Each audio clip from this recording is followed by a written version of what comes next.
Très bien tout le monde. Aujourd'hui, nous allons parler d'un film sur l'exorcisme. I'm Damien Karras. And I'm the devil. Non, pas ce film d'exorcisme. Celui avec Russell Crowe.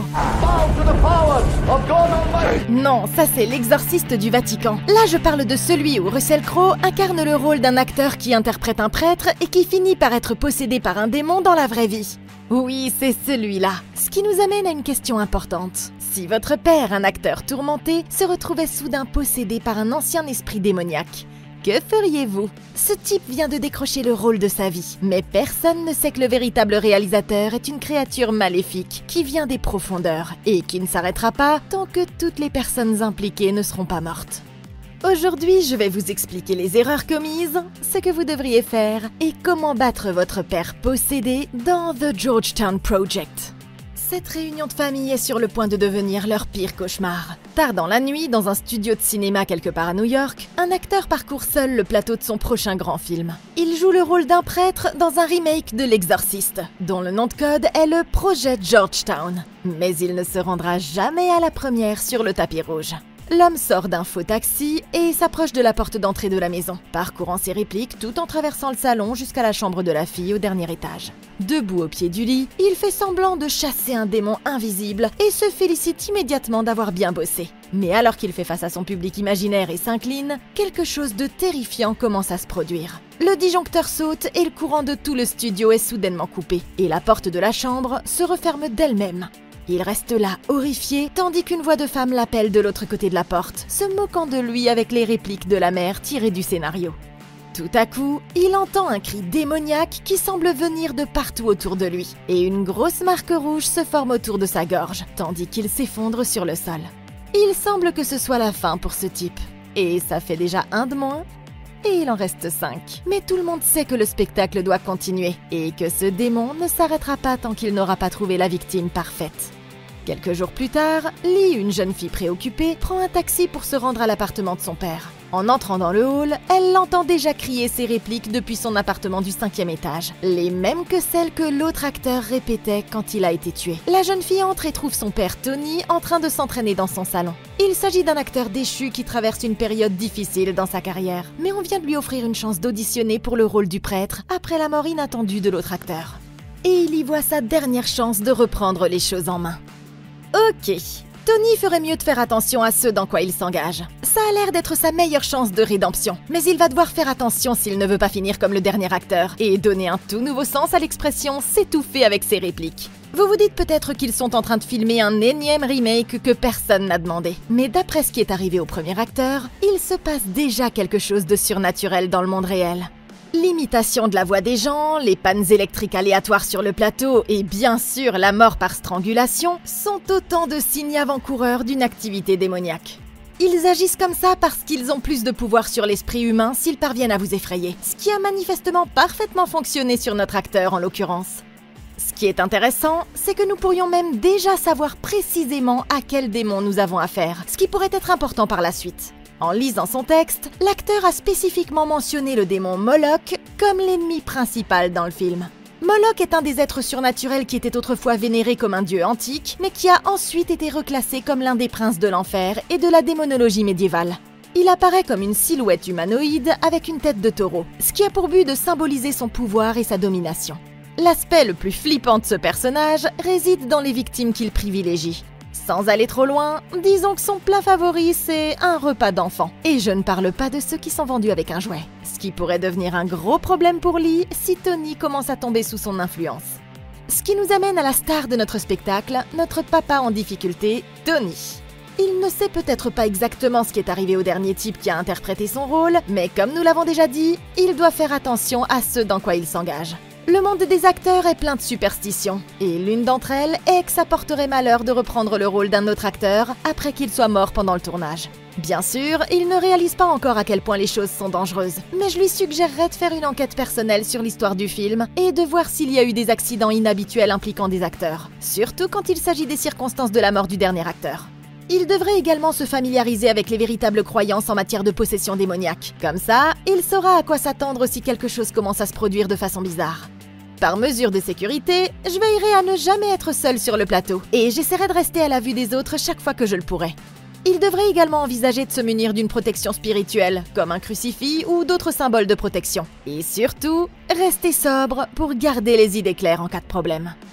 Un matin, Tony décide d'aller à l'église et de confesser ses péchés pour se préparer au rôle. Devant le prêtre, il admet qu'il a laissé ses problèmes d'addiction détruire la vie de sa famille et sa propre carrière. Quand sa femme a appris qu'elle était atteinte d'un cancer, il s'en est servi comme excuse pour se laisser sombrer encore plus. Et il n'a jamais pu se le pardonner depuis. Bien qu'il n'ait obtenu ce nouveau contrat que parce que quelqu'un d'autre l'a perdu, il espère que ce sera enfin sa chance de changer de vie et de prouver à sa fille qu'il est assez fort pour être un bon exemple. Ce soir-là, alors qu'ils dînent ensemble, Lee remarque le scénario et elle fait remarquer à son père qu'il n'est pas vraiment le mieux placé pour jouer le rôle d'un prêtre. Elle remarque qu'il a du mal à se souvenir de son texte et elle soupçonne qu'il s'agit d'un effet secondaire des nouveaux médicaments qu'il prend. Le lendemain, Tony se rend au studio pour son audition. Comme il commence à buter sur ses mots, le réalisateur lui dit de faire une pause et de lui parler de manière décontractée pendant 1 minute, ce que Tony interprète comme un signe qu'il n'est pas vraiment en train de décrocher le rôle. Le réalisateur lui demande ce qui le préoccupe, fouillant dans l'histoire personnelle de Tony afin de faire ressortir plus d'émotions pour la scène. Il commence par des choses connues de tous, comme ses problèmes d'addiction et la mort de sa femme. Mais les choses changent quand il évoque le passé d'enfant de cœur de Tony. Il apparaît qu'il y a eu un scandale impliquant des abus dans l'ancienne église de Tony. Et ce qu'ils lui ont fait subir l'a fait se détourner de la religion pendant sa vie entière. Cette réflexion frappe Tony de plein fouet et il décide de jeter l'éponge, s'excusant auprès du réalisateur de lui avoir fait perdre son temps. Mais alors qu'il s'apprête à partir, l'homme demande à Tony s'il se souvient des paroles de la messe.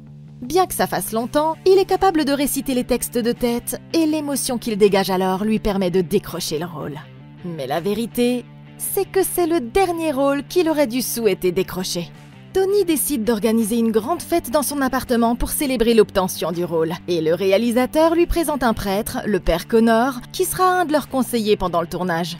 Le fait de voir le prêtre lui rappelle de mauvais souvenirs. Et Tony s'excuse rapidement et s'éloigne. Il se retrouve à discuter avec Joe, le candidat suivant pour son rôle, qui lui dit qu'il est un grand fan de ses films.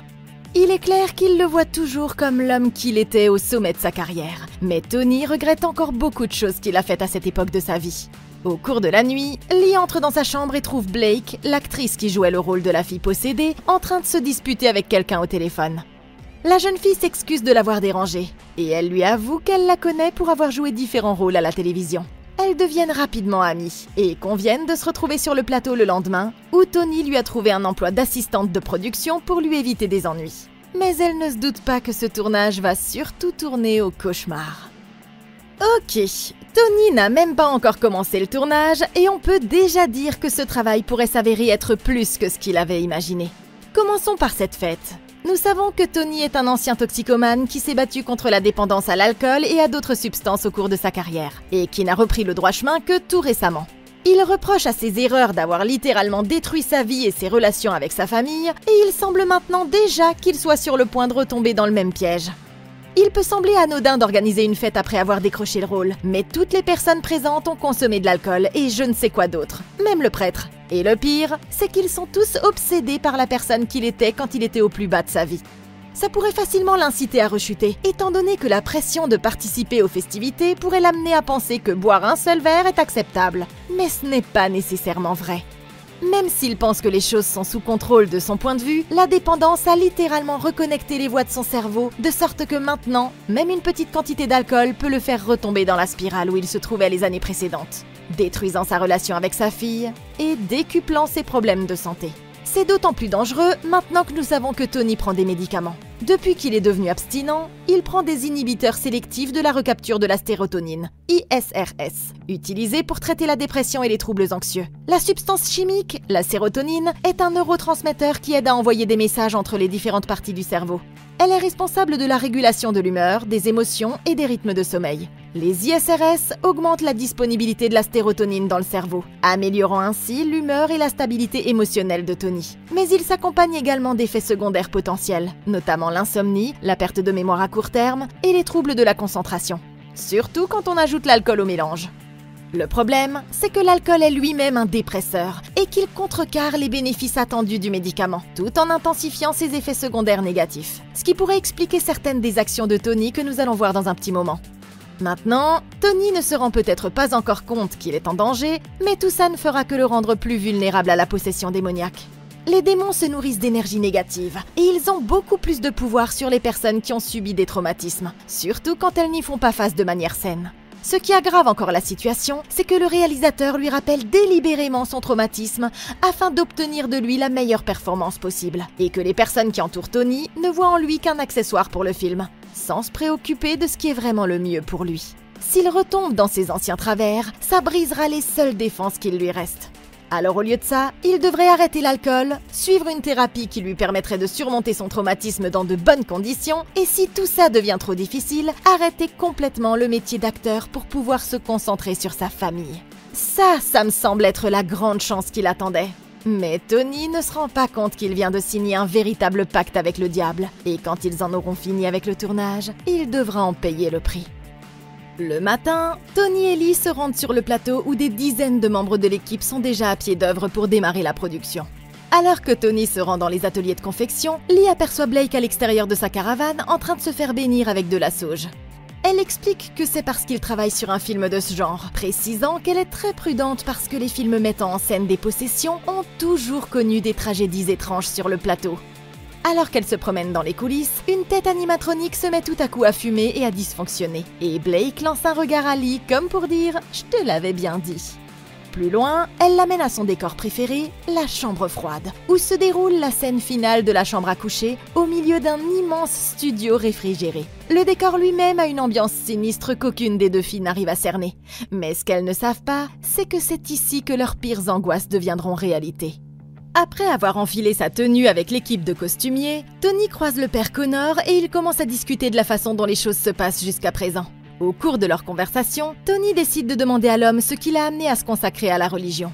Le père répond simplement qu'il a toujours admiré les prêtres lorsqu'il était enfant, ce qui est très différent de l'expérience que Tony a vécue, et il lui souhaite bonne chance avant de lui laisser un peu d'intimité pour qu'il puisse se préparer. Tony prend une grande inspiration, se regarde dans le miroir et il s'aperçoit que son nez est tout à coup en train de saigner. Il essuie le sang sans trop y prêter attention, mais ce n'est que le premier signe que quelque chose ne va pas.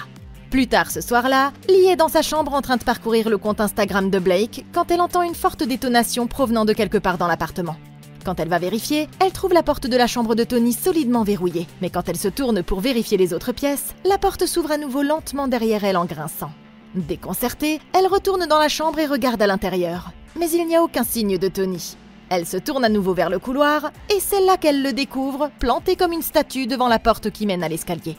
Lee s'approche lentement de son père, essayant calmement de le faire sortir de son état. Mais au moment où elle le touche, il pousse immédiatement un cri et s'éloigne d'elle en reculant, l'air terrifié par ce qui vient de se passer. Il reprend son souffle et a l'audace de dire que c'est Lee qui l'a effrayé. Et ils se disent qu'il doit être somnambule à cause de toute cette pression. Et Lee le ramène tranquillement au lit sans se rendre compte que l'histoire ne se résume pas à un banal coup de stress. Ok, les choses deviennent vraiment bizarres. Et Lee ne le sait peut-être pas, mais celle qui est la mieux préparée à ce qui se passe ici, c'est Blake. Lee a remarqué qu'elle avait été bénie avec de la sauge avant de commencer la journée, et elle a mentionné que des choses bizarres ont tendance à se produire pendant le tournage de ce genre de film. Mais c'est plus qu'une simple superstition, parce qu'il existe d'innombrables exemples où ça s'est produit dans la vraie vie. Par exemple, pendant le tournage de L'Exorciste en 1973, un mystérieux incendie a détruit toute la maison des McNeil, à l'exception des pièces où se déroulaient les scènes d'exorcisme. Flippant! 3 ans plus tard, en 1976, de nombreux accidents d'avion se sont produits lors de vols impliquant les acteurs et l'équipe du film La Malédiction. L'un d'entre eux tuant même tous les passagers à bord de l'appareil après que l'équipe ait changé d'avion à la dernière minute. Ce ne sont là que quelques exemples, mais la liste des incidents bizarres autour des films d'exorcisme est plus longue qu'on ne pourrait le croire. Et on peut se demander si tout ça n'est que de la malchance ou si ces films attirent vraiment une sorte d'énergie négative. Nous ne sommes qu'au premier jour de tournage, mais nous avons déjà des signes d'une importante activité démoniaque sur le plateau et dans leur appartement. Comme si quelque chose s'était déjà accroché à Tony. Tout d'abord, nous avons le saignement de nez soudain de Tony. Ça pourrait être simplement dû au stress, mais si vous avez été attentif à ce qui s'est passé, vous remarquerez que son nez s'est mis à saigner au moment où il s'est regardé dans le miroir. De nombreuses cultures anciennes pensaient que les miroirs étaient comme des portes d'entrée vers des royaumes alternatifs et qu'ils pouvaient servir de canal à un démon pour passer à travers et entrer dans notre monde. En plus, quand Tony s'est regardé dans le miroir, il a vu le reflet de ses propres inquiétudes, ce qui a brisé ses défenses et l'a encore rendu plus vulnérable à la possession démoniaque. Nous voyons également l'électronique devenir folle sans aucune explication logique.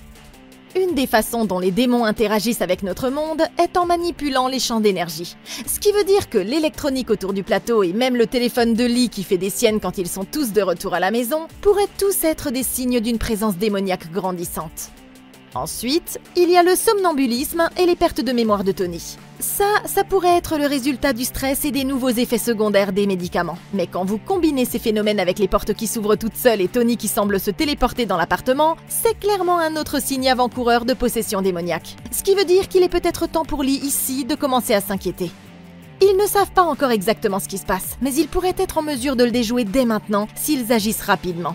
La première chose que Tony devrait faire est de parler à son médecin immédiatement et de voir si les saignements de nez et le somnambulisme ont quelque chose à voir avec les nouveaux médicaments. Quant à Lee, elle devrait s'assurer que l'appartement est sécurisé la nuit pour qu'il ne puisse pas vagabonder et garder un œil sur son père avant qu'il ne s'attire d'autres ennuis. Sinon, il est temps d'appeler les experts en surnaturel si les choses s'aggravent. Mais le temps qu'il réalise ce qui se passe ici, il sera déjà trop tard.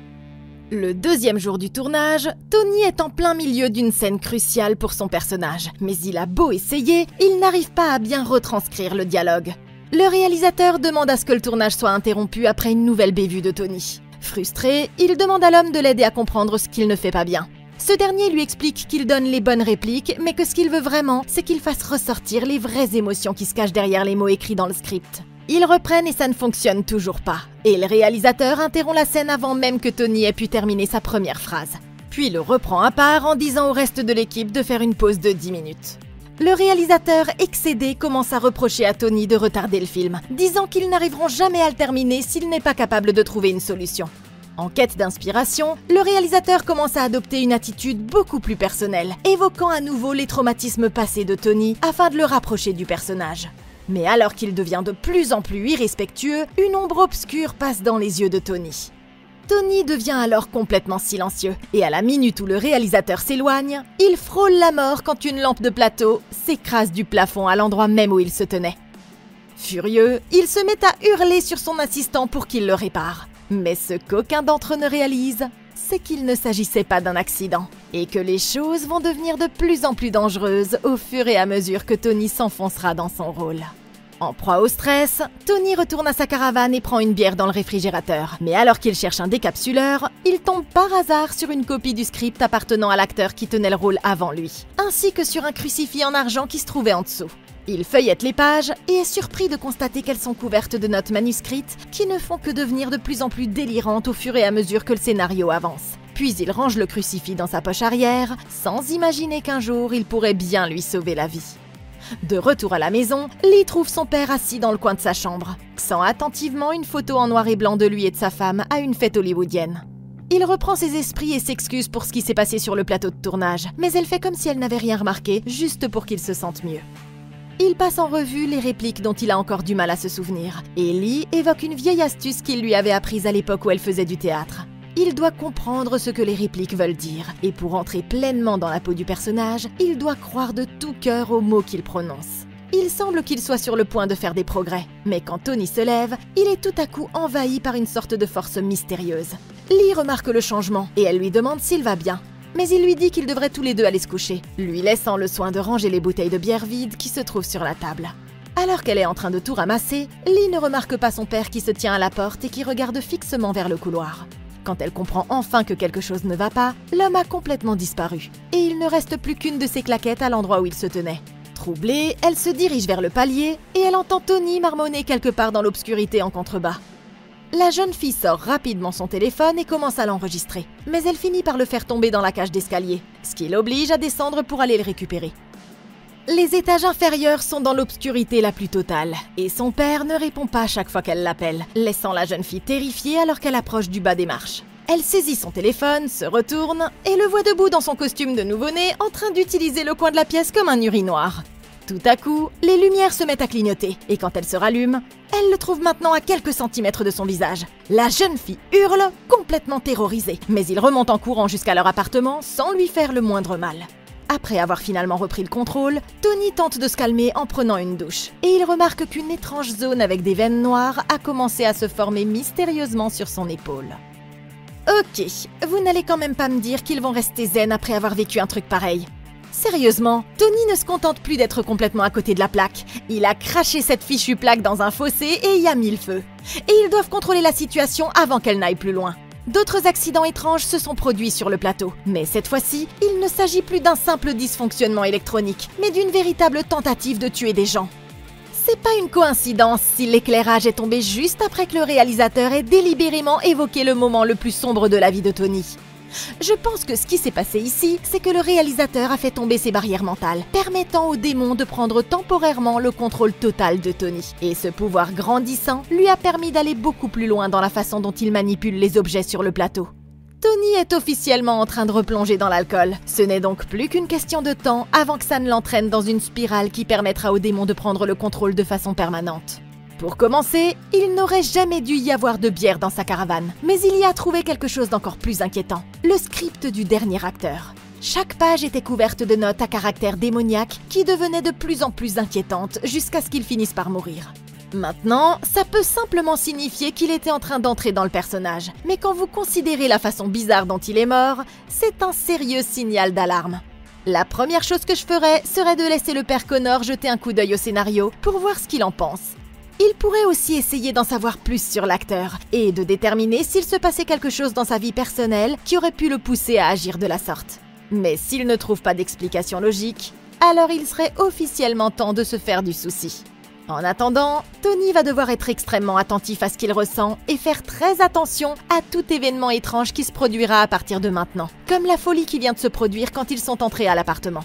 Les pertes de mémoire et le somnambulisme occasionnel sont une chose, mais se déshabiller en mode nouveau-né et courir à travers le hall d'entrée n'est pas seulement effrayant, c'est un véritable crime. En plus, si Lee avait été attentive, elle aurait remarqué qu'il serait physiquement impossible pour Tony de monter ou descendre 4 étages en l'espace de quelques secondes. Il ne réalise peut-être pas encore qu'il est sous l'influence d'une présence démoniaque, mais il est évident que le stress de toute la situation est en train de l'atteindre. Et ce que Tony devrait faire en fait, c'est arrêter de s'inquiéter de ce qui est le mieux pour sa carrière et commencer à s'inquiéter de ce qui est mieux pour lui-même. Il le vivait déjà mentalement, mais l'obtention de ce rôle a fait monter la pression d'un cran. Au vu de la tournure des événements, il devrait vraiment envisager de s'absenter temporairement du plateau, le temps de trouver la cause du problème. Il est envahi par une présence démoniaque chaque fois que quelqu'un évoque son traumatisme passé. La solution la plus évidente serait donc d'affronter ces problèmes et de les résoudre avec l'aide d'un thérapeute au lieu d'essayer de passer immédiatement à un nouveau chapitre de sa vie. Plus important encore, il devrait consulter un médecin immédiatement pour ses veines noires à l'épaule, parce que ce qui est à l'origine de ce symptôme n'est pas bon du tout. Les veines noires peuvent être le signe de caillots sanguins, d'une inflammation des vaisseaux sanguins ou même d'une maladie dévoreuse de chair. Et toutes ces maladies pourraient être fatales s'il ne se fait pas examiner. Et ça, c'est seulement s'il a de la chance. Ce qui serait encore pire, ce serait que le médecin ne trouve aucune explication logique, parce que ça prouverait qu'il a affaire à quelque chose de surnaturel. C'est maintenant le 11e jour de tournage, et les producteurs sont tous dans un théâtre en train de visionner quelques scènes récemment tournées. Lee entre pour leur apporter leur café, et elle entend le réalisateur critiquer ouvertement son père pour sa performance médiocre.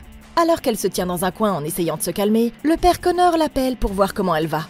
Il sait que ce n'est pas facile d'être l'enfant d'un acteur en difficulté, et il lui révèle qu'en plus d'être prêtre, il est également diplômé en psychologie de l'université de Columbia. Il explique qu'il utilise ces deux aspects de sa vie pour aider les gens quand ils traversent des moments délicats. Pendant ce temps, dans leur appartement, le démon estime que la bière ordinaire ne suffit plus, et il oblige Tony à boire du whisky directement à la bouteille. Lee finit par rentrer à la maison après avoir passé la nuit avec Blake, et elle est tellement distraite par son téléphone qu'elle ne remarque pas son père assis dans l'obscurité. Quand elle allume la lumière, elle est sidérée de le voir posté dans un coin de la pièce comme s'il était en transe, couvert de sang et entouré de pages froissées du script. Elle essaie de lui demander ce qui se passe. Bordel! Mais l'odeur de l'alcool lui fait penser qu'il est simplement en train de retomber dans ses vieux travers habituels. Tony essaie de lui faire comprendre qu'il se passe quelque chose d'autre, disant qu'il ne peut pas fermer l'œil une seconde sans être constamment tourmenté par des visions de sa mère. Mais Lee y voit une nouvelle tentative d'excuse de sa part, et elle l'avertit en pleurant qu'elle sortira de sa vie pour de bon si c'est ce qu'il décide de faire. Tout à coup, la porte de l'appartement se referme derrière elle, et Tony commence à marcher vers elle avec une ombre démoniaque dans les yeux, disant à sa fille qu'il est la seule personne au monde qui lui reste, qu'elle le veuille ou non. Terrifié, Lee lui crie de sortir, mais au fur et à mesure qu'il avance, il semble s'être complètement transformé en une autre personne. 4 jours plus tard, Lee rend nerveusement visite à Tony dans sa caravane où il a picolé seul dans l'obscurité. La table devant lui est couverte de chiffons tachés de sang à cause de ses blessures. Inquiète pour lui, Lee s'assoit pour essayer de le rafistoler un peu. Mais Tony dit que ce n'est pas à elle de prendre soin de lui et il supplie la jeune fille de retourner en cours pour qu'elle n'ait pas à regarder sa vie s'effondrer à nouveau. Il est évident qu'il ne veut que le meilleur pour elle, même s'il ne peut pas s'occuper de lui-même. Mais Lee ici n'est pas encore prête à abandonner son papounet. Cherchant désespérément des réponses, Lee emmène Blake avec elle pour rendre visite au père Connor dans son église, quelque part en ville. Elle commence par expliquer ce qui s'est passé, disant que son père n'a pas pris ses médicaments et semble marcher dans une sorte de transe, comme s'il était somnambule alors qu'il est bien réveillé. Après l'avoir écouté, le prêtre suggère que la cause pourrait être une sorte de traumatisme refoulé que le film fait remonter, même s'il ne lui en a jamais parlé auparavant. Le prêtre dit qu'il essaiera de tirer les choses au clair pendant qu'ils seront sur le plateau, ce qui rappelle à Lee la scène où son père marmonnait tout seul dans l'obscurité il y a quelques nuits. Et quand elle fait écouter l'enregistrement au père Connor, celui-ci s'empresse de faire remarquer que l'homme parlait en latin. Il traduit pour eux et explique que Tony parlait de la venue du démon Moloch, qui est justement le démon dont il est question dans le film. Il les rassure en leur disant que le rôle lui monte probablement à la tête, mais alors que les filles s'en vont, il sort le grand livre de la tradition démoniaque et décide de faire quelques recherches par lui-même, pensant clairement qu'il y a peut-être plus dans cette histoire. Ok, ces trois-là doivent vraiment commencer à prendre la menace plus au sérieux. Je suis désolée, mais les signes ne pourraient pas être plus clairs que son père est possédé s'il rampait au plafond et faisait tourner sa tête comme un Beyblade. Le pire, c'est que le démon provoque délibérément des disputes avec sa fille afin de l'isoler et de le rendre plus facile à contrôler. Mais ils ne le voient même pas parce qu'ils n'ont toujours pas accepté la réalité de leur situation. Par conséquent, Lee le surprend assis dans l'obscurité totale et semblant s'être battu avec un tigre invisible, et sa réaction est de lui dire « Tu sais papa, tu ne devrais vraiment pas faire ça », genre « Ouais, sans déconner ». Mais quand ses yeux ont commencé à devenir noirs et qu'il a commencé à fermer les portes par télékinésie, c'est à ce moment-là que tu aurais dû commencer à voir la situation telle qu'elle est, ok ? Ah oui, et ils ont aussi un enregistrement de lui parlant couramment le latin au milieu de la nuit alors qu'il se promenait les fesses à l'air. À moins qu'il n'ait pris des cours de latin à l'université, c'est le plus grand signal d'alarme imaginable en matière de possession démoniaque. Le prêtre au moins semble avoir des soupçons, et je comprends qu'il ne voulait pas effrayer qui que ce soit, mais renvoyer les filles comme si de rien n'était, ça frise le danger. Au train où vont les choses, ce n'est qu'une question de temps avant que Tony ne bascule complètement, et ils doivent donc commencer à se préparer à combattre le démon pour de vrai. Ça veut dire qu'ils vont probablement devoir pratiquer un véritable exorcisme, et comme ils ont déjà un prêtre à disposition, ils ont déjà une longueur d'avance. Vous savez sans doute maintenant comment se déroule le reste du processus. Tout d'abord, ils doivent obtenir l'autorisation d'un évêque local. Ils auront besoin de la preuve qu'il est réellement possédé. Je commencerai donc à documenter tout ce qui se passe d'étrange autour de Tony dès maintenant. Une fois qu'ils auront obtenu le feu vert, il sera temps de le frapper avec l'artillerie lourde. Non, pas la grenade sacrée. Il suffit de dire les prières, de jeter de l'eau bénite sur lui, et si tout se passe bien, vous vous en sortirez avec un Tony débarrassé à 100% de ses démons. Le seul problème, c'est que Tony ne doit pas le voir venir, sinon le démon pourrait essayer de les arrêter avant qu'ils n'y parviennent. Ils doivent le prendre par surprise, mais ça devrait être assez facile de lui tendre une embuscade quand il rentrera dans sa caravane pour boire un autre verre. Il y a fort à parier qu'il ne se laissera pas faire sans se battre, alors j'apporterai de la corde ou des menottes pour qu'il puisse le maîtriser s'il se met à léviter dans les airs ou à balancer des mains démoniaques. Pour les armes, il devrait s'en tenir aux vieilles méthodes, comme un crucifix, du sel, de l'eau bénite, et faire bénir des vêtements ou des bijoux par le prêtre pour une protection supplémentaire, avant de se lancer dans la bataille. C'est maintenant le 18e jour de tournage, et ils sont littéralement en train de filmer la scène spectaculaire où le prêtre affronte la jeune fille possédée par le démon. Mais une fois de plus, Tony a des problèmes. Cette fois, ce n'est pas qu'il ne se souvient pas de son texte, c'est qu'il n'arrive littéralement pas à le prononcer, comme si quelque chose l'arrêtait délibérément à chaque fois qu'il essaie de le dire. Ils essaient de reprendre la scène plusieurs fois, mais le réalisateur se sent frustré et dit quelque chose de tellement dégueulasse à Tony qu'il décide qu'il est temps de passer en mode démon. Le réalisateur lance action, mais au lieu de dire son texte, Tony pose ses accessoires et commence à descendre les escaliers. Il semble d'abord désorienté, mais son attitude devient de plus en plus sérieuse à mesure qu'il avance. Jusqu'à ce qu'il arrive en bas et qu'il se mette face à l'équipe avec le même regard diabolique. Il se retourne et commence tout à coup à tordre son corps dans des angles bizarres, comme s'il essayait une nouvelle forme de yoga démoniaque. Au moment où il tend les bras vers le plafond, toutes les lumières du studio s'éteignent d'un coup. Mais une minute plus tard, l'homme réapparaît assis en face d'eux à la table de la bibliothèque. Tout à coup, il se met à donner de furieux coups de tête sur la table, comme s'il participait à une de ses compétitions de karaté, jusqu'à ce qu'il perde connaissance. Tony étant littéralement éliminé du concours, le réalisateur décide de faire appel à l'acteur remplaçant qui accepte à contre-cœur, même s'il n'est pas tout à fait convaincu par l'idée. Alors que Tony est censé être au lit chez lui, l'acteur reste tard sur le plateau pour commencer à répéter ses répliques quand tout le plateau de tournage s'éteint soudainement, à l'exception de la rangée de miroirs en bas près des costumes. Le comédien n'y fait pas plus attention que ça. Il enfile son costume et s'assoit devant un des miroirs. Mais il ne se doute pas qu'il n'est pas seul.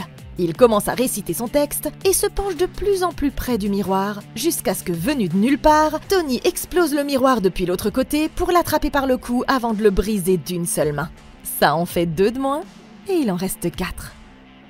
Ok, bon sang, ce pauvre gars ne l'a même pas vu venir. C'est un tout autre niveau de descente aux enfers. Et maintenant qu'il empile officiellement les corps, il n'y a plus qu'une seule chose à dire.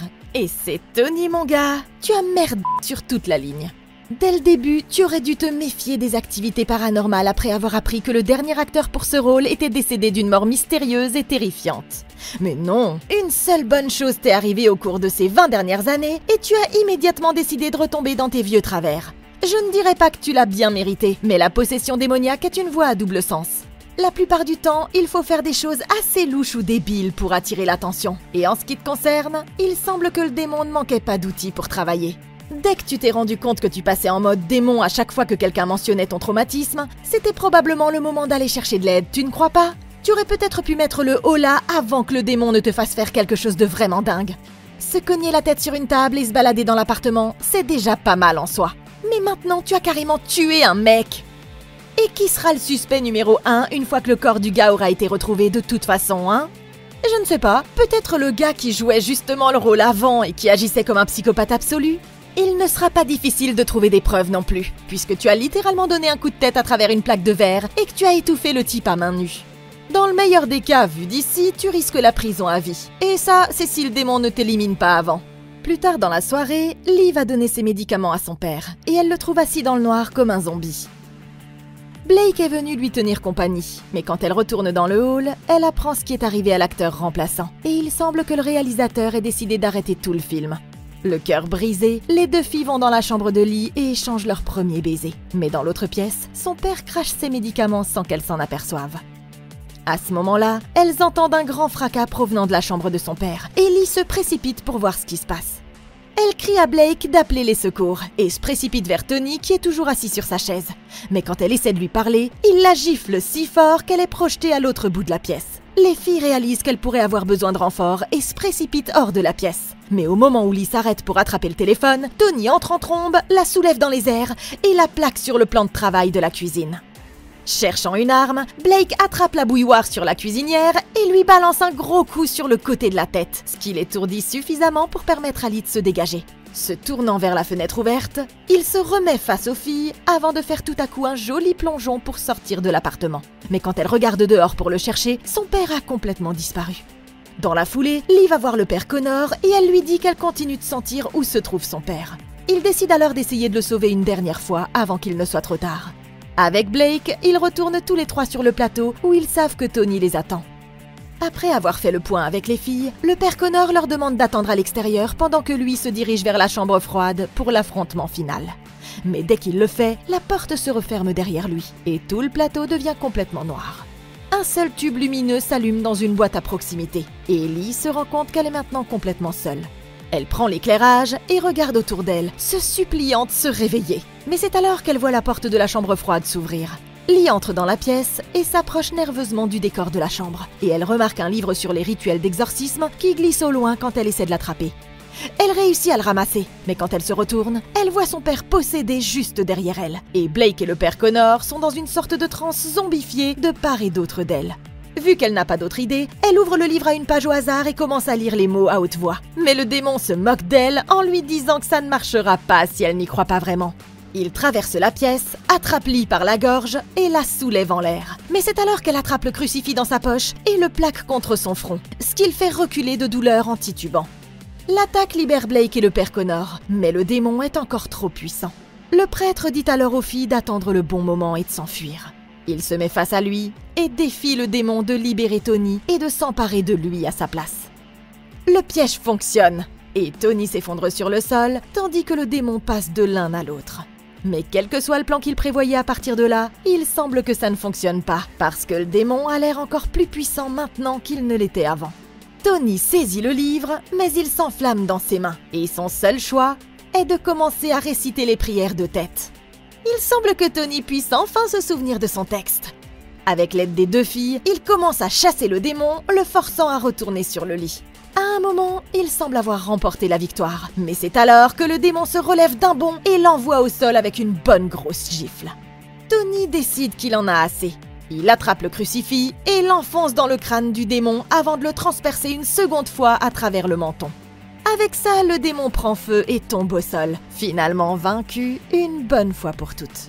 Au cours des mois qui suivent, Lee déménage sur la côte ouest pour poursuivre son rêve de devenir écrivain. La relation entre Tony et sa fille n'a jamais été aussi bonne, et il a simplement suffi de la mort de plusieurs innocents pour les rapprocher. The Georgetown Project, un film intéressant. Et du coup, Russell Crowe a joué récemment dans 2 films ayant pour thématique l'exorcisme. Mais ces films ont été tournés dans le désordre et avec le Covid, avec le montage, ça a probablement duré une éternité, qui sait. Mais je suis heureuse que ce film soit sorti et je me suis beaucoup amusée à le couvrir. J'adore ce genre de films, ils sont tellement amusants à regarder. Mais dites-moi dans les commentaires ce que vous auriez fait différemment. Merci beaucoup d'avoir regardé. Laissez un like, abonnez-vous et consultez la playlist de Comment Battre pour d'autres vidéos comme celle-ci. Je suis là pour vous. Moi, je vous retrouve dans le prochain épisode. Et d'ici là, passez une excellente journée!